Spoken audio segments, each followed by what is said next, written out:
ఎవరన్నా చేయగలరంటే దమ్ము. లీడర్ అంటే అలా ఉండాలి. రాజశేఖర్ రెడ్డి గారు, కేవీపీ రామచంద్రరావు గారు ఏర్పాటు చేసినటువంటి ఫౌండేషన్ వారు మీతో ఆల్రెడీ మాట్లాడారు. 21 లక్షల రూపాయలు డిపాజిట్ చేసి దాని మీద వచ్చేటువంటి ఇంట్రెస్ట్ ఎవ్రీ ఇయర్ ₹1,00,000 ఇంట్రెస్ట్ వస్తుంది. అది అవుట్ స్టాండింగ్ స్టూడెంట్ని సెలెక్ట్ చేసి అగ్రికల్చరల్ యూనివర్సిటీలోనే వారిని ప్రోత్సాహకంగా ఇవ్వాలని ఒక నిర్ణయం తీసుకుని ఇది వీసీ గారికి అందించే అవకాశం నాకు ఇచ్చారు. నేను ఇక్కడికి వస్తున్నానని నాకు ఇచ్చారు. గతంలో ఐ థింక్ ఒక 6 నెలల క్రితం, సంవత్సరం క్రితం ఈ ఫౌండేషన్ ప్రారంభించగానే ఫస్ట్ అవార్డు సుభాష్ పాలేకర్ అని పద్మశ్రీ వచ్చినటువంటి ఒక ఈ అగ్రికల్చరల్ ఫీల్డ్లో స్పెషలైజేషన్ చేసిన ఒక ఫార్మర్ ఆయన చాలా కష్టపడి చేశాడు. పద్మశ్రీ అవార్డు కూడా వచ్చింది. ఆయనకి 25 లక్షల రూపాయల నగదు బహుమతి ఈ ఫౌండేషన్ ద్వారా ఇవ్వటం జరిగింది. ఇది పూర్తిగా అగ్రికల్చరల్ డెవలప్మెంట్ కోసమే ఈ ఫౌండేషన్ పనిచేయాలనేటువంటి ఉద్దేశంతో ఏర్పాటు చేశారు. నిజానికి ఈ సమావేశానికి నన్నెందుకు ఆహ్వానించారో నాకు అప్పుడు అర్థం కాలే, ఇప్పుడు అర్థం కాలే. ఎందుకంటే అగ్రికల్చర్ ఫీల్డ్లో ఎండ్ యూజర్స్ మేము. ఏ కూర వండుకుని తింటే బాగుంటుంది అది అంతవరకు చెప్పగలం, కానీ ఎలా చేస్తారు ఒకటి మాత్రం నాకు నేను కాలేజీలో చదువుతున్నప్పటి నుంచి తెలిసింది. నెక్స్ట్ ఎంబీబీఎస్ ఎవరైనా సరే బైపీసీ స్టూడెంట్కి ఫస్ట్ ప్రయారిటీ డాక్టర్ అవ్వాలి, సెకండ్ ప్రయారిటీ అగ్రికల్చర్ బీఎస్సీ. ఇది ఈవాల్టీకి కూడా నిలబడే ఉందని ఇందాక లతీఫ్ గారు చెప్పారు. ఈవాల్టీకి కూడా సెకండ్ అగ్రికల్చర్ బీఎస్సీ వస్తుందండి. First MBBS, second agriculture. దానికి సంబంధించిన మెరిట్ చూస్తున్నప్పుడు చాలా సంతోషం. ఎందుకంటే మన దేశమే అసలు వ్యావసాయిక ప్రాధాన్యత కలిగినటువంటి దేశం. అయితే నాకు ఒకటి అర్థం కాలేదు, అది వేదిక మీద పెద్దలు మీరు చెప్పాలి. ఎందుకు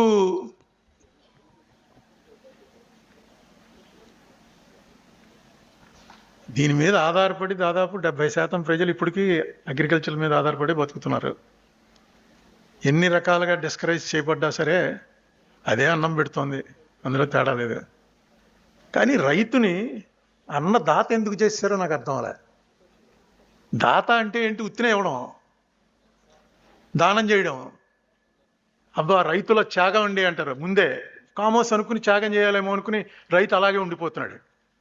ఈ అన్నదాత అన్న మాట ఎప్పటి నుంచి వచ్చిందో నాకు తెలియదు, కానీ పూర్వం నా చిన్నప్పుడు వ్యవసాయం చేసేవాళ్ళు 4 ఎకరాల రైతు ఉంటే దాన్ని ఒక 5-6 ఏళ్ళగా అడిగితే అది 10 ఎకరాలో 6 ఎకరాలో ఎంతో కొంత పెంచుతూ ఉండేవారు. 4 ఎకరాల మీద వచ్చే ఆదాయంతో ఇంకో ఎకరం కొన్నామండి, ఇంకో ఎకరం కొన్నామండి. ఇప్పుడే నన్ను తీసుకొచ్చిన లతీఫ్ గారు చెప్పారు, ఏంటండి మీ ఫ్యామిలీని కారులో మాట్లాడుకుంటూ వచ్చాం. వాళ్ళది ఎక్కడో కోదాడ దగ్గర చిన్న విలేజ్లో వాళ్ళ ఫాదర్కి 7 ఎకరాలు ఉండేదిట. ఆయన ఫార్మరు, ఇప్పటికీ ఫార్మరే. దాన్ని పెంచుకుంటూ వచ్చారు. వ్యవసాయం చేసే కొన్నారు, ఇంకే వ్యాపారాలు చేయలే. ఈ సంవత్సరం వ్యవసాయం చేస్తే వచ్చే ఆదాయంతో ఇల్లు గడిచిపోగా, ఇంట్లో శుభకార్యాలు గడిచిపోగా, అన్నీ అయిపోగా మళ్ళీ ఎక్కడో ఒక 10 సెంట్లో 20 సెంట్లో భూమి కొనడం, కలిసి వచ్చే భూమిని కొనడం, 4 ఎకరాలు 7 ఎకరాలు చేయటం. ఈ మధ్య నేను ఎక్కడ వెళ్ళా, ఇళ్ల సైట్లు వేసి అమ్మేయడం, లేకపోతే గవర్నమెంట్ వాళ్ళు తీసేసుకోవటం, ఇలాంటివి వింటున్నాను తప్ప వ్యవసాయం చేస్తూ దాని మీద వచ్చేటువంటి ఆదాయంతో పెరిగిన వాడు, ఆర్థికంగా పెరిగిన వాళ్ళు, ఆస్తులు పెంచుకున్న వాళ్ళు ఉన్నారేమో, కానీ నా దృష్టిలోకి అయితే రాలే. ఎందుకు ఈ పరిస్థితి వచ్చింది అన్నది మీలాంటి సైంటిస్టులే దాని మీద ఆలోచించాలి.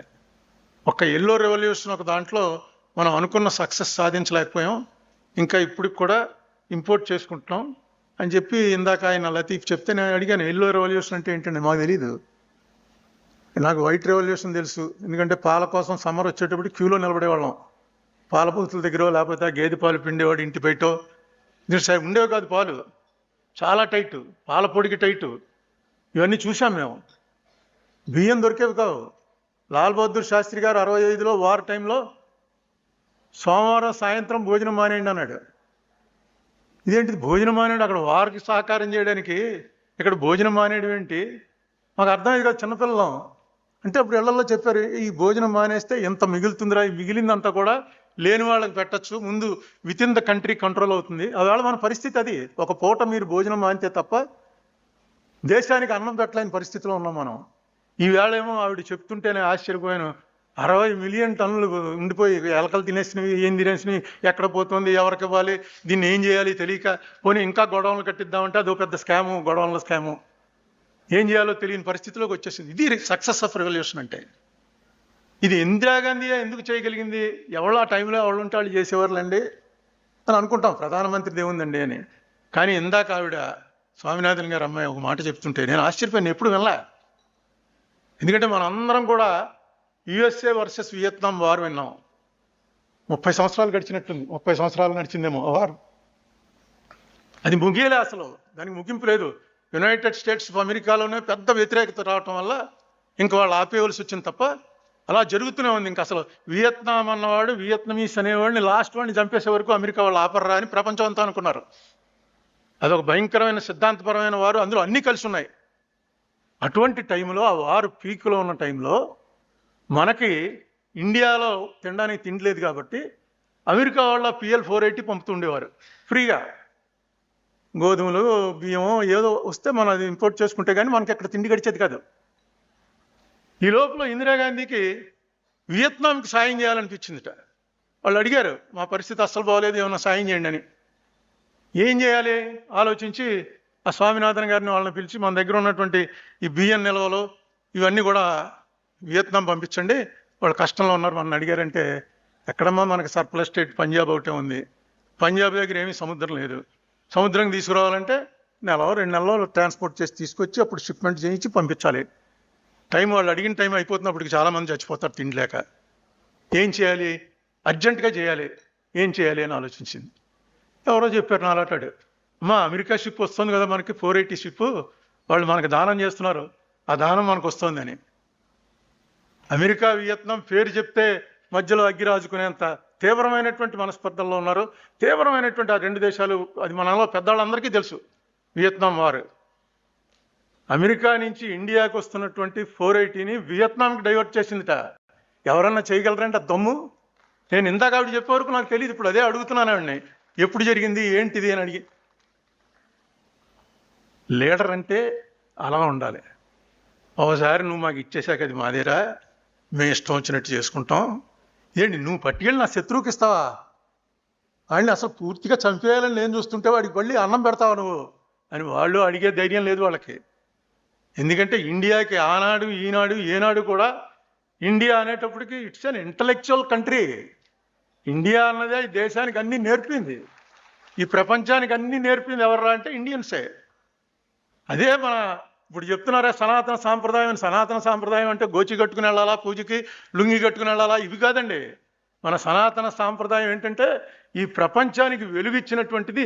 ఏ ఫీల్డ్లో చూసుకున్నా సరే ఇక్కడి నుంచే మనం వెలిగించాం, ఈ వెలుగు ద్వారానే అందరూ కొంచెం మనకన్నా దాటిపోయి ఉండొచ్చు, అది వేరే విషయం, కానీ ఇక్కడి నుంచే ప్రారంభమైంది. అది మనకు ఎక్కడ తెలుస్తుందంటే ఆ మనిషి నిటారుగా నిలబడడంలోనే తెలుస్తుందండి. నిజంగా నేను ఈ విషయం వీడు చెప్పేవరకు ఇందిరాగాంధీ గురించి చాలా కథలు విన్నాం. మనం మాలాంటి వాళ్ళు అయితే చూసాం, ఇందిరాగాంధీని చూసాం. ఇందిరాగాంధీ ఏ టైంలో బంగ్లాదేశ్ వార్లో ఎలా చేసింది, గ్రీన్ రెవల్యూషన్లో ఎలా చేసింది, వైట్ రెవల్యూషన్లో ఎలా చేసింది, ఇవన్నీ కూడా మనం చూసాం, విన్నాం, బాగా ఇంకా మెమరీలోంచి చెరిగిపోలేదు. ఇది నేను అనుకోవటం, అసలు ఇంకొక లీడర్ ఎవడు, ఏ ప్రపంచంలో ఏ లీడరు కూడా ఇంత ధైర్యం చేయలేడు. ఒక అగ్రరాజ్యం అంటే మామూలు రాజ్యం కదండి. ఆ రోజుల్లో అక్కడ యుఎస్, ఇక్కడ USSR, ఈ 2 దేశాలు. ఒలింపిక్స్లో అలా చూస్తే 20 గోల్డ్ మెడల్స్ ఉంటే ఒకటికి 11, ఒకటికి 9. అంతరిక్షంలోకి పంపారా, ఏదో ఒకడు ర్యాకెట్ పంపితే ఇంకోటి స్పుట్నిక్ పంపుతాడు, ఒకడు అపోలో అంటే ఇంకోటి లైకా అంటాడు. ఇద్దరు అలా బ్యాలెన్స్లో ఉండేవారు, అమెరికా రష్యా అని. ప్రపంచంలో అన్ని దేశాలు ఇటో వాళ్ళకపోతే సర్వైవల్ లేవనే పరిస్థితిలో ఉండేవి. ఇండియా ఇటు వాళ్ళ, ఇండియా స్ట్రైట్గా నిలబడింది. బంగ్లాదేశ్లో ఇది వచ్చినప్పుడు వెంటనే రష్యా సహాయం కావాల్సి వచ్చింది, రష్యా సహాయం తీసుకుంది. అమెరికన్స్కి అది ఇష్టం లేదు, అయినా వీడు కేర్ చేయలేదు. అంటే రష్యా మనకు దగ్గరలో ఉంది, రష్యా తీసుకుంటేనే మనం బంగ్లాదేశ్లో ఏమన్నా సాయం చేయగలం. అమెరికా వాళ్ళు ఆల్రెడీ వాళ్ళు పాకిస్తాన్ చాలా గొప్ప దేశం అంటున్నారు. సరే మీరు పాకిస్తాన్తో ఉండండి, పర్లేదు, మాకు మేము చేయవలసింది మేము చేస్తామని ఒక దేశం ఏర్పడింది. మన అందరం కూడా, మీలో పెద్దవాళ్ళకి గుర్తుండి ఉంటుంది, కార్డు మీద 5 పైసలు అంటించేవాళ్ళం. గుర్తుందండి? కార్డు మీద ఒక 5 పైసలు అంటించేవాళ్ళం ఎక్కువ. దాని మీద రాసి ఉండేది బంగ్లాదేశ్ రిలీఫ్ ఫండ్ అని. దేశంలో ప్రజల్ని ఇన్వాల్వ్ చేయడం అంటే అది. లాల్ బహదూర్ శాస్త్రి గారు సోమవారం భోజనం మానేమన్నారు. ఇప్పటికీ అలా సోమవారం భోజనం మానేసిన కుటుంబాలు నాకు చాలా తెలుసు. ఆ కుటుంబాల వాళ్ళకి తెలియదు ఎందుకు మానేశారో, వాళ్ళ తాత ఎందుకు మానేశాడో. వాళ్ళ తాత మానేసింది లాల్ బహదూర్ శాస్త్రి పిలుపు విని. వీళ్ళు ఏమనుకుంటారంటే సోమవారం శివుడికి ఇచ్చారు కదండి, శివుడిది ఎందుకు మానేశామండి. ఏంటంటే శనివారం చేస్తారు ఉపవాసం, లేకపోతే ఏకాదశి నాడు చేస్తారు, మీ ఇంట్లో సోమవారం చేస్తున్నారు ఏంటంటే మా నాన్నగారు శివభక్తుడు అండి. శివభక్తుడు కాదు, లాల్ బహదూర్ శాస్త్రి భక్తుడు. ఆవేళ లాల్ బహదూర్ శాస్త్రి పిలిపిస్తే నాకు తెలుసున్న కుటుంబాలే, చాలా కుటుంబాలు సోమవారం రాత్రి భోజనం మానేద్దాం ఇవాళ నుంచి. మనం ఏం చేయగలం ఇంతకన్నా దేశానికి ప్రధానమంత్రి గారు చెప్పారు. అలాగే మనం దేశం కాపాడుకుంటూ వచ్చాం. ఇందిరాగాంధీ లాంటి లీడర్స్ వల్ల మనకి ప్రపంచంలో అంతర్జాతీయంగా గుర్తింపు వచ్చింది. అయితే ఆనాడు పొలిటీషియన్స్, ఈనాడు పొలిటీషియన్స్ చాలా తేడా వచ్చేసింది. మేమందరం పొలిటీషియన్సే, కానీ మేము ఉండాలి అంటే రాజకీయంలో అలాగే ఉండక తప్పట్లేదు. ఎందుకు తప్పట్లేదంటే జనం, మీరు చదువుకున్న వాళ్ళు ఎవడో అసలు మాట్లాడ్డు. మేము చదువుకుంటున్నప్పుడైతే మాకు ఓటు లేదు, 21 ఇయర్స్కి వచ్చేది ఓటు. అందుకని విద్యార్థులు రాజకీయాల్లో ఉండాలా వద్దా ఈ డిబేట్లు జరుగుతూ ఉండేవి. ఇప్పుడు మీరందరూ ఓటర్సే. ఓటర్స్ అయ్యండి కూడా దీంట్లో సరైనటువంటి రెస్పాన్సిబిలిటీ తీసుకోకపోతే, అందులో ఎడ్యుకేటెడ్ ఓటర్స్ మీరు, your intelligentsia of the country, cream of the society, మీరు తీసుకోవాల్సినటువంటి బాధ్యత మీరు తీసుకుంటున్నారా? మీ ప్రొఫెసర్లు అందరూ ఎప్పుడైనా ఒకసారి వీక్లో ఒకసారి నా రాజకీయం ఏం జరుగుతుంది ప్రపంచంలో, ఎందుకు ఇలా జరుగుతుంది, ఏంటి ట్రంప్ ట్రంప్కి మెంటల్ ఎక్కిందా, మన దగ్గర ఏమన్నా వైద్యం దొరుకుతుందా? అగ్రికల్చర్ వాళ్ళు కదా, మీకు ఏమన్నా దొరుకుతుందేమో, చిన్న కాకరకాయ కనుక 2 మొక్కల కింద కోసిన నోట్లో వేస్తే సెట్ అవుతుందండి. ఎందుకు జరుగుతుందో తెలియట్లేదు. ప్రపంచంలో అసలు ఏం జరుగుతుంది దాని మీద దృష్టి పెట్టేటువంటి ఆలోచన అట్లా, నా కెరియరు, నేను బాగా బతకాలి, నేను ఉన్నత స్థానానికి వెళ్ళాలి, అది లేకుండా ఎవడో ఉండడు. అదే మనిషికి జంతువుకి తేడా. అది అందరికీ ఉండాలి కూడా. కానీ మనం బాగుండటానికి కూడా ప్రపంచ పరిస్థితులు చాలా ప్రభావం చూపుతాయన్నటువంటి ఆలోచన చదువుకున్న వాళ్ళు రావాలి. ఆలోచించండి ఒకసారి. వేళ ఉన్న పరిస్థితులు బాగా ఉన్నాయండి, ఇదే బాగుంది అనుకున్నవాడు నేనేం చెప్పను, కానీ బాగులేదు అనుకున్నవాడు ఏమన్నా ఆలోచన చేస్తున్నాడా? ఎలా ఉంటే బాగుంటుంది? మనం ఏం చేయలేకపోవచ్చు, కనీసం ఆలోచన చేయండి. మనం ఏదో మంచి రోజు 3 పూట్ల బాగా తింటున్న టైంలో ఒక అడుక్కునేవాడు 4 రోజుల నుంచి భోజనం చేయలేదండి అని ఎవడన్నా కనపడితే వాడికి వెంటనే మనం భోజనం ఇచ్చేయక్కలేదు. మనకు కనీసం ఒక్క నిమిషం చివుక్కుమనాలి, మన పక్కనే బతుకుతున్నాడు కదా, ఏంటి దీన్ని ఏం చేయలేమా అని. ఇప్పుడు చాలా చేసాం. ఈవేళ అన్నం కోసం అడుక్కునేవాడిని నేను చూడలే, ఎందుకంటే సెల్ఫ్ సఫిషియెంట్ అయిపోయాం. ఆవిడ చెప్పారు కదా, అన్నం కోసం అడుక్కునే పరిస్థితిలో తీసుకెళ్ళి వాడు నేను అడుక్కుంటున్నానంటే పూర్తిగా కుక్కేసే పరిస్థితి ఉంది. అయినా ఇప్పటికీ నిన్ననే నేను పిఎం గారి స్పీచ్ విన్నాను. 80 కోట్ల మందికి ఈ వేళకి ప్రతి నెల ఫ్రీ రేషన్ ఇస్తున్నట్ట. 80 కోట్లు అంటే దాదాపు 50 to 60% ఆఫ్ టోటల్ పాపులేషన్కి ఉచితంగా బియ్యం తీసుకుని అన్నం తినే పరిస్థితిలో ఈవేళ ఉన్నారని మొన్న రాత్రి ఆయన స్పీచ్లో విన్నాను. ఇంతమందికి పంచిపెడుతున్నామని. అది గర్వించవలసినటువంటి విషయం కాదు. ఎందుకుంది? ఎక్కడ తేడా వచ్చింది? అడ్మినిస్ట్రేషన్లో తేడా వచ్చిందా? మన ఫిలాసఫీ తప్ప, అసలు మనం వెళ్తున్న రూట్ తప్ప, ఎక్కడొచ్చింది తేడా అనే ఆలోచన చదువుకున్న వాళ్ళు కనుక చేయటం మానేస్తే, మిగతా వాళ్ళు ఎవడు పనిలో వాడు ఉంటాడు, ఎవడు భక్తి కోసం వాడు పని చేసుకుంటూ ఉంటాడు. కానీ చదువుకున్న వాళ్ళకి కంపల్సరిగా ఒక ఆలోచన వచ్చి తీరాలి. వచ్చితేనే ఈ గ్రీన్ రెవల్యూషన్ వచ్చింది, వైట్ రెవల్యూషన్ వచ్చింది, ఎల్లో రెవల్యూషన్ వచ్చింది. ఈ రెవల్యూషన్స్ అన్నిటికీ బ్లూ రెవల్యూషన్ అంట, అది కూడా సక్సెస్ అయింది. బ్లూ రెవల్యూషన్ అంటే చేపలు, రొయ్యలు, అవి కూడా ఎక్స్పోర్ట్ చేస్తున్నాం. వీటన్నిటికీ కారణాలు మీ దగ్గర నుంచే వచ్చాయి, మీ యూత్లోంచే రావాలి. దయచేసి ఆలోచించండి. ఒక్కటి మాత్రం నేను చెప్పి ఆవేళ రాజకీయాలు ఈవేళ రాజకీయాలకు ఉదాహరణ ఒకటి చెప్తాను. ఎందుకంటే మనం అందరం ఈ పంచతంత్రం కథలు చదువుకుంటాం. మంచిది. ఆ పంచతంత్రం కథలు నేను మొన్న కొంచెం ఒంట్లో బాగోక హాస్పిటలైజ్ అయ్యి వచ్చాను. అందుకని మాట మీకు అంత క్లియర్గా రాకపోవచ్చు. ఎందుకంటే ఇక్కడ ఏదో ఎండోస్కోపీ అని ఒక పోటీ పొడిచారు. అది ఇప్పుడు తెలుస్తుంది. ఇదే ఫస్ట్ మీటింగ్ అది అయ్యాక రావటం. ఇప్పుడు తెలుస్తుంది, మాట్లాడుతుంటే కొంచెం దాని ఎఫెక్ట్ ఉందని.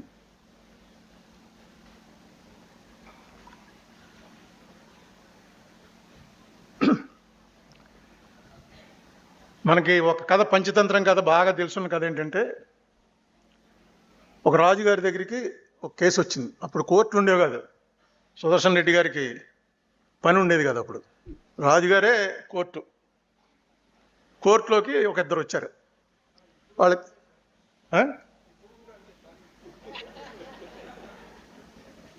ఇప్పుడు కూడా అంతేనండి, ఏం తేడా లేదు అంటారు. రాజుగారి దగ్గరికి ఏమిట్రా అంటే, అప్పుడు రాజుగారే కోర్టు, ఆ కోర్టులో రకరకాల తగులు వస్తే ఆయన ఏం చెప్తే అదే తీర్పు.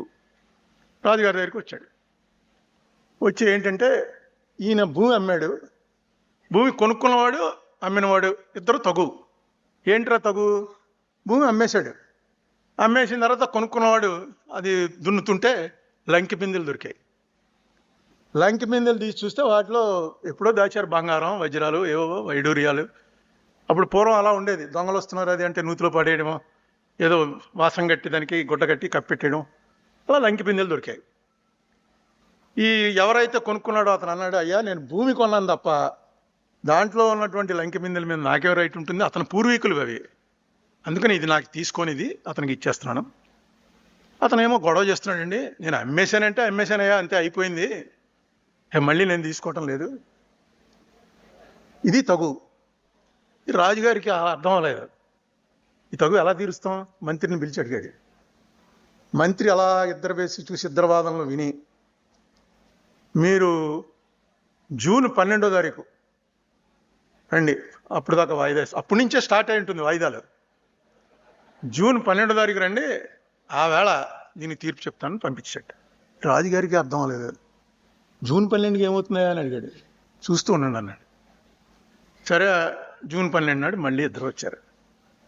మొట్టమొదట కొనుక్కున్నవాడు నమస్కారం పెట్టి, రాజా ఆయన చెప్పిందే కరెక్టు, ఇందులో భూమి అంటూ కొనుక్కున్నాక అందులో ఏం దొరికినది నాదేనండి, ఆయన మాటతో నేను ఏకీభవిస్తున్నాను, నేను ఉంచేసుకుంటానండి అన్నాడు. ఆ రెండో ఆయన లేదండి నేను కూడా బాగా ఆలోచించాను, నిజమే కదా, నేను పొలం అమ్మాను కానీ అందులో ఏం దొరికితే అది పట్టుకుపోతానంటే ఎలా కుదురుతుంది, నాది నాకు ఇచ్చేయండి అన్నాడు. రాజుగారు స్టన్ అయిపోయాడు. ఏంటి మంత్రం ఏమన్నా పెట్టాడా ఇతను మంత్రి, ఏం చేశాడా అని. ఏమయ్య ఏంటి ఏం చేసావు అన్నాడు. జూన్ 1వ తారీఖు నుంచి కలికాలం వచ్చేస్తుందండి, కలికాలం రాగానే మొత్తం అందరి ఆలోచనలు మారిపోతాయి, అందుకే 12 దాకా టైం ఇచ్చాను, ఆవేళ అగ్రికల్చర్ కాలేజీలో వ్యవహారం కూడా ఉంది కాబట్టి కరెక్ట్ టైం అది అనుకుని ఇచ్చాను అన్నాడు. మరి ఇప్పుడు ఏం చేయాలి, గోల్డ్ ఎవరికి ఇవ్వాలన్నాడు. గవర్నమెంట్ తీసుకుందాం, మందే గోల్డ్, ఇద్దరిది కాదు. అప్పటి నుంచి స్టార్ట్ అయింది డిస్ప్యూట్. ఏమన్నా అంటే గవర్నమెంట్కి వెళ్ళిపోతుంది. ఇది ఎప్పుడు జరిగిందో, కలికాలం ఎప్పుడు వచ్చిందో పండితులు ఒక్కో లెక్క చెప్తాడు. కనీసం జీసస్ క్రైస్ట్కి ముందే, జీసస్ క్రైస్ట్ పుట్టిన తర్వాత హిస్టరీ రికార్డ్ అయింది. కలికాలం జీసస్ క్రైస్ట్ తర్వాత వచ్చిందనడానికి లేదు. మనకి శ్రీకృష్ణుడు అది 7,000 సంవత్సరాల ముందు అంటారు, 5,000 ఏళ్ళు ముందు అనుకోండి. అంటే ఇప్పటికి 7,000 ఏళ్ల తర్వాత ఇలాంటిదే ఒక ఇన్సిడెంట్ జరిగింది. 1941 అనుకుంటాను, కరెక్ట్గా ఇయర్ గుర్తు రాలేదు నాకు. 1941లో మన స్టేటు ఆంధ్రప్రదేశ్ కూడా, నిజాం అయితే నిజాం రూల్డ్, ఆంధ్రప్రదేశ్ మేమున్న రాజమండ్రి ఇవన్నీ కూడా మెడ్రాస్ రూల్డ్. ఇప్పుడు మెడ్రాసే క్యాపిటల్, మెడ్రాస్లోనే ఆంధ్ర కొంత, కర్ణాటక కొంత, కేరళ కొంత, ఇవన్నీ కలిపి మెడ్రాస్ స్టేట్ అనేవారు. ఆ స్టేట్ ఉండేది. ఉన్న టైంలో ఫ్రీడమ్ ఫైటర్స్ అంతా మెడ్రాస్లో, చాలా మన తెలుగు వాళ్ళు అక్కడే ఉండేవారు, జరుగుతూ ఉండేది పెద్ద యాక్టివిటీ. కామరాజు నాడార్ అని ఒక ఆయన ఉండేవాడు, మీరందరూ పేరు వినే ఉంటారు, ఆయన తర్వాత చీఫ్ మినిస్టర్ చేశాడు. చాలా ఆయనకి తమిళ్ తప్ప ఇంకో భాష రాదు, ఆయన పెళ్లి చేసుకోలేదు, ఆయన ఫ్రీడమ్ ఫైటరు, గాంధీవాది, కాంగ్రెస్లో చాలా యాక్టివ్. అప్పుడు ఆ రోజుల్లో ఈ కోర్టులకు తీసుకెళ్ళటం, శిక్షలు వేయటం అదే ఉండేది కాదు, ఇంటికి వచ్చి తీసుకెళ్ళిపోయేవారు డైరెక్ట్గా జైలుకి. కలెక్టర్ ఆర్డర్ ఇచ్చేసేవాడు, ఈయన్ని 2 ఏళ్ళు లోపల పెట్టు అని. సరే, ఓ రోజు పొద్దున్నే పోలీసులు వచ్చారు. అప్పటికే వీళ్ళు పెద్ద లీడర్స్, వీళ్ళకి గౌరవం ఇచ్చేవారు.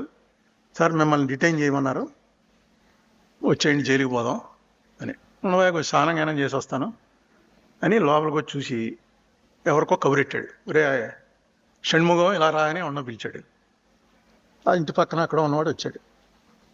నా దగ్గర 40,000 రూపాయలు కాంగ్రెస్ ఫండ్ ఉంది, ఈ 40,000 రూపాయలు వీళ్ళు జైలు పట్టుకుపోతున్నారు, ఎప్పుడు వెళ్తారో తెలియదు.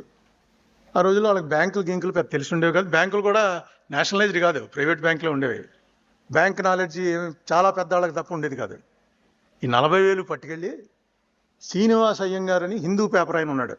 ఇప్పుడు హిందూ పేపర్ మనం చదువుతాం, అది ఆ రోజుల్లో శ్రీనివాస్ అయ్యంగార్ అని. ఆయన కూడా హిందూ పేరు పెట్టిందే supporting the national movement, Congress మూవ్మెంట్ని వాళ్ళు సపోర్ట్ చేసేవారు, వాళ్ళు కాంగ్రెస్ వాళ్ళే. ఆయనకి పట్టుకెళ్ళి ఇచ్చి ఇలా కామరాజుని జైలు పట్టిపోయారండి, వచ్చి తీసుకుంటాను అన్నాడు. కాంగ్రెస్ ఫండ్ అండి ఇది, పట్టుకెళ్ళి ఆయనకి ఇచ్చేయి అన్నాడు. కుర్రాడు సరే పట్టుకెళ్ళాడు, ఆయనకి ఇచ్చేశాడు. ఈయన జైలు పట్టుకుపోయాడు. ఈయన జైల్లో 2 ఏళ్ళు 3 ఏళ్ళు ఉన్నాడు. తర్వాత వదిలేశారు. వదిలేశాక ఇంటికి వచ్చేసాడు. వస్తే కాంగ్రెస్ వాళ్ళు అందరూ వచ్చారు. పెద్ద లీడర్ కదా, మనం మీటింగ్ పెట్టాలండి, మీరు వచ్చినందుకు ఏదో మీటింగ్ పెట్టి ఒక మెసేజ్ ఇవ్వాలి. సరే తప్పకుండా ఇద్దామని ఎవరినో పిలిచి, ఎవరే ఒక్కసారి ఆ శ్రీనివాస్ అయ్యంగారి దగ్గరికి వెళ్ళి, నేను డబ్బులు ఇచ్చాను 40,000, ఆ 40,000లో ఒక 5,000 రూపాయలు అడిగి పట్టరా అన్నట్టు. అలాగే సార్ అని శ్రీనివాస్ అయ్యంగారి దగ్గరికి వెళ్ళి, శ్రీనివాస్ అయ్యంగారు అవునవును 5,000 మొన్నాడా అని, పెద్ద ఆయన ఇందే రెడీగా ఉంటుంది అనుకుంటా. 5,000 ఇచ్చి, కామరాజు నాడాను ఒకసారి రమ్మను, మనం ఆ భూమి విషయం డబ్బు విషయం మాట్లాడాలి అన్నాడు. ఈయన వెళ్ళి ఇచ్చి, ఏమన్నా మిమ్మల్ని ఒకసారి ఖాళీ ఉన్నప్పుడు రమ్మన్నాడు, ఏదో మాట్లాడాలంటే డబ్బుల విషయం మాట్లాడడానికి ఏముంది, 40,000 ఇచ్చాం, 5,000 వెనక్కి ఇచ్చాడు, 35,000 రావాలి. దీంట్లో మాట్లాడడానికి ఫోన్లు గీళ్ళు లేవు, మాట్లాడడానికి ఏముంటుంది అనుకున్నాడు కామరాజు నాడారు. సరే ఆ వారం రోజులకో ఎప్పుడో వెళ్ళాడు. ఏమన్నా నన్ను మాట్లాడడానికి రమ్మన్నట్టని. రావా కామరాజు, నీది మంచి చెయ్యి, చాలా బలమైన చెయ్యి, నీ లక్ చాలా బాగుంది, నువ్వు ఆ డబ్బు ఇచ్చావు, అది ఎక్కడ ఉంచుతామని చెప్పి భూమి ఒకటి కొన్నాను, అది ఈవేళ అమ్మితే 6 లక్షలు వస్తుంది, ఇంకా ఆగితే 10 లక్షలు అవ్వచ్చు, 10 మౌంట్ రోడ్లో 10 అవ్వచ్చు, 15 అవ్వచ్చు. అందుకని ఏం చేద్దాం, అది ఇప్పుడు అమ్మేసి 6 లక్షలు తీసుకుంటావా, లేకపోతే ఆగి 10 లక్షలు పెరుగుతుంది చూద్దామంటా అంటే, కామరాజు నాడు, అయ్యా మీరు పెద్దవాళ్ళు, చదువుకున్నవాళ్ళు, వ్యాపారం తెలిసినవాళ్ళు, నాకెందుకు, నా 40,000 నాకు ఇచ్చేయండి, 35,000 వస్తుంది, ఇంకా ఆ 35,000 నాకు ఇచ్చేయండి, నేను మళ్ళీ పార్టీకి లెక్కలు చెప్పుకోవాలి, ఇది ఎక్కడ కూడా అండి బాబు, నన్ను ఇలాంటి వాటిలో ఇన్వాల్వ్ చేయకండి అన్నాడు. అంటే ఆయన అన్నాడు, అంటే నీ డబ్బులతో వ్యాపారం చేసి ఆ డబ్బు నన్ను తీసుకోమంటావా, నీకు ఎలా కనబడుతున్నాయా, నేను తప్పు, నువ్వు అలా చేయకూడదు, ఆ డబ్బు నీది, నాకు ఇచ్చావు, నేను ఏదో కలిసి వచ్చింది అంటే, అయ్యా అది కలిసి రాకుండా 40,000 20,000 అయిపోయింది అనుకోండి, నాకు 20,000 ఇచ్చేవారా మీరు, ఎవరు కదా, నాకు 40,000 నాకు ఇచ్చేస్తారు కదా. మీ అంత నీతివంతుడిని కాకపోయినా అండి, నాకు నా 40 నాకు ఇచ్చండి. మొండివాడు కామరాజు నాడారు. ఆయన అలాగే చిచ్చా ఇలాంటి మాటలు పెట్టకు, నాకు ఇది ఒక అపకీర్తి, ఆ డబ్బుతో నేను చేశానని నేను ఎట్టి పరిస్థితిలో ఒప్పుకున్నాను, అమ్మేద్దాం, 6 లక్షలు పట్టుపో. చచ్చా, నేను అసలు సమస్య లేదని ఇక్కడే పారేసిపోతాను. పంచాయతీ పెట్టారు. ఇది నాకు ఎలా తెలిసిందంటే 2007, 8, 9లో నేను కాంగ్రెస్ పార్టీ మెడ్రాస్ ఇన్ఛార్జిగా ఉన్నాను, సిడబ్ల్యూసి మెంబర్గా. అక్కడికి వెళ్ళినప్పుడు అక్కడ ఒక కాంగ్రెస్ భూమి ఉంది, దానికి ఏదో బేరం వచ్చింది. ఆ బేరం వచ్చినప్పుడు నన్ను వెళ్ళి అక్కడ ఎవరైతే ఇన్ఛార్జ్ ఉంటాడో ఆ ఇన్ఛార్జే చూడాలి మొత్తం. ఆ డాక్యుమెంట్లు తెప్పిస్తే అన్నీ తమిళ్లో ఉన్నాయి. ఆ పక్కన పిసిసి ప్రెసిడెంట్ కృష్ణస్వామి గారు అని ఉంటే ఆయన చేత చదివించాను. ఏంటి సార్ నాకు ఇంగ్లీష్లో చెప్పండి అని. ఆయన చదివి చెప్తే చివరికి పంచాయతీ పెట్టారు. వీళ్ళిద్దరిని రాజుగారి దగ్గరికి వెళ్ళారు సార్, కలికాలం ముందు వెళ్ళినది మొన్న జరిగింది, 70 ఏళ్ల క్రితం. పంచాయతీ పెట్టి ఆ పంచాయతీలో సత్యమూర్తి అందరు సంతకాలు ఉన్నాయి, అందరూ పెద్ద పెద్ద లీడర్స్ అందరూ కూర్చుని చివరికి ఏం చేశారంటే, ఆయన తీసుకొని ఉంటున్నాడు కాబట్టి ఈ భూమి ఏదైతే కొన్నారో ఆ భూమిని కాంగ్రెస్ పార్టీ పేరున రిజిస్టర్ చేసేయండి. కాంగ్రెస్ పార్టీకి రిజిస్టర్ చేశారు. ఇప్పుడు దాని వర్త్ నేను వెళ్ళినప్పుడు 700 కోట్లు, 21 ఎకరాలు. ఆ 700 కోట్లు కూడా మేము అమ్మలేదు, ఎందుకంటే ఇంకా పెద్ద ఆఫర్లు వచ్చేస్తున్నాయి. మెడ్రాస్లో మౌంట్ రోడ్లో ఈ ఆస్తి ఎలా వచ్చిందంటే, పంచతంత్రం కథలోది మళ్ళీ రిపీట్ అయింది. తర్వాత ఒక్కసారి మీ ఊర్లో లీడర్ ఎవడో చూసుకోండి, ఫ్రీడమ్ ఫైట్లో మా ఊళ్ళో లీడర్ ఎవడో చూసుకుంది. అందరూ అలాగే ఉండేవారు. రాజకీయాల్లోకి వస్తున్నాడు అంటే వాడు త్యాగం చేయడానికి వచ్చేవాడు. The most essential ingredient to be A politician is త్యాగం, సాక్రిఫైస్. ఏం త్యాగం చేశాడు అదే లెక్క చూసేవాళ్ళు. ఈవేళ ఏంటి, ఎంత ఉంది, ఎంత సంపాదించాడు, ఎంత సంపాదించగలడు, మనకేమైనా పెడతాడా, పక్కన తిరిగితే మనకేమైనా వస్తుందా? దీనికి కారణం పొలిటీషియన్స్ కాదండి. నిజంగా ప్రజలు కనుక ఆనెస్ట్ వాడిని ఎన్నుకోవడం మొదలెడితే పొలిటీషియన్స్ కూడా ఆనెస్ట్ అయిపోతారు. ఎందుకంటే మాకు పవర్ కావాలి. ఆనెస్ట్గా ఉంటే పవర్ వస్తుందంటే ఖచ్చితంగా అందరూ ఆనెస్ట్ అయిపోతారు. ఉదాహరణకు కేరళలో లేదు కరప్షన్. కేరళలో 60 లక్షల రూపాయల స్కామ్ వస్తే ఫైరింగ్ జరిగి 3 చచ్చిపోయి ముఖ్యమంత్రి గారు దిగిపోయాడు, ఉమెన్ చాందీ గారు. 60 లక్షల స్కామ్. ఇక్కడ మీరు హైదరాబాద్లో ఎవరన్నా ఓడిపోయిన కార్పొరేటర్ని 60 లక్షల స్కామ్లో నువ్వు 60 లక్షలు తినేసేవటానండి, ఎంత కోపం వస్తుంది. అంటే మేము ఎలా కనబడుతున్నా 60 లక్షలు చెప్పేది ఏదో 5-6 కోట్లన్నా చెప్పాలి, కానీ 60 లక్షలు అంటావు నువ్వు. అంతే, అలాగే ఉంది ఇండియా అంతాను, ఎక్సెప్ట్ ఫ్యూ ప్లేసెస్. ఈ పరిస్థితిని ఎవడు మార్చగలడంటే ఖచ్చితంగా మీరే మార్చగలరు, మారుస్తారు కూడా. ఇది పర్మనెంట్ కాదు, మార్పులు చాలా వస్తున్నాయి, ఖచ్చితంగా మార్చగలరు కూడా. అలా మార్చిన రోజున మనకు నిజంగా ఈ అగ్రికల్చర్ యూనివర్సిటీ ఇందిరాగాంధీ పెట్టింది, ఇందిరాగాంధీ ఇలాంటి 480 PL 480 ఇలాంటి అడ్వెంచర్స్ చేసింది, ఇది ఇంకా నిలబడింది, ఇంకా ఎంతమంది స్టూడెంట్స్ ఉన్నారు. అరే ఈ కంట్రీని మనం ఎందుకు నెంబర్ 1 చేయలేము అనేటువంటి ఒక ఛాలెంజ్, అట్లీస్ట్ చేయడం కష్టం అవ్వచ్చు కానీ ఎందుకు చేయలేము అనే ఒక ఛాలెంజ్ తీసుకునేటువంటి యాటిట్యూడ్ రావాలంటే ఈవేళ యంగర్ జనరేషన్ చేతిలో ఉంది. అది మొత్తం మారిపోతుంది, ఏదో వచ్చేసింది, అన్నీ మింగేస్తుంది. అయినా మన వాళ్ళు ఎవరు నిరుత్సాహపట్లే. ఏం పర్లేదండి, దీంట్లో కూడా మ్యాక్సిమం ఎంప్లాయ్మెంట్ ఇండియన్స్కే వస్తుంది. ఈవేళ ఇండియా లేని ప్రపంచంలో ఏ దేశము లేదు. ఇండియన్స్ అక్కడికి వెళ్ళకపోతే ఆ దేశం చాలా వెనకబడి ఉన్న దేశం కిందకు లెక్క. మన వాళ్ళే ఈ కంప్యూటర్ దగ్గర కూర్చుని 16 గంటలు పనిచేయగలరు. నాకు ఎప్పుడో అట్లాంటాలో తెలుగు మహాసభలకు వెళ్తే అక్కడ పివి నరసింహారావు గారు కలిశారు 2000లో. అప్పుడు చెప్పాడు ఆయన ఏమనంటే, ఈ డెస్క్ జాబ్స్ చేయటంలో మన ఏషియాలో మన ప్రాంతం ఇండియా, బంగ్లాదేశ్, పాకిస్తాన్, శ్రీలంక, ఈ పార్ట్ డెస్క్ జాబ్ చేయటంలో ఎక్స్పర్ట్స్. ఎన్ని గంటలైనా డెస్క్ దగ్గర కూర్చుని ఆలోచిస్తూ బుర్రకు పని చెప్పి చేయగలరు. దీని ముందు రెవల్యూషను ముక్కు తప్పడ జాతులు చైనా, జపాన్ వాళ్ళు రెంచులతోటి ఎంత పనైనా చేయగలరు. అలా రెంచులతో పనిచేసే టైంలో వాళ్ళు విపరీతంగా డెవలప్ అయ్యారు. మనకి డెస్క్ జాబ్ చేయగలం, డెస్క్ జాబ్లో సక్సెస్ ఎక్కడికి పోతామో తెలియదు, అక్కడికి పోతామని చెప్పారు. నిజంగానే ఈవేళ ప్రతి వాడు ఎక్కడో చోట ఉన్నాడు. మీ అబ్బాయి ఎక్కడ ఉన్నాడంటే క్యూబాలో ఉన్నాడంటాడు, ఇంకోడేమో స్వీడన్లో ఉన్నాడంటాడు, ఇంకోటి ఆస్ట్రేలియాలో ఉన్నాడంటాడు. వీళ్ళనేమి మీరు డబ్బు ఇచ్చి వాళ్ళు సంపాదించి ధనవంతుల పిల్లలే వెళ్ళట్లేదు, చాలా చిన్న పిల్లలు కూడా వెళ్తున్నారు. ఎలాగైతే మన కుటుంబం, మన ఫ్యామిలీ బాగుండాలనే ఆలోచన ఉందో అలాగే మనం ఏం చేసి మన దేశాన్ని డెవలప్ చేసుకోగలమని ఆలోచన చేయండి. అది నిజంగా ఇందిరాగాంధీ లాంటి వాళ్ళకి నివాళులు అర్పించినట్టు అవుతుంది. థ్యాంక్ యూ, నమస్తే.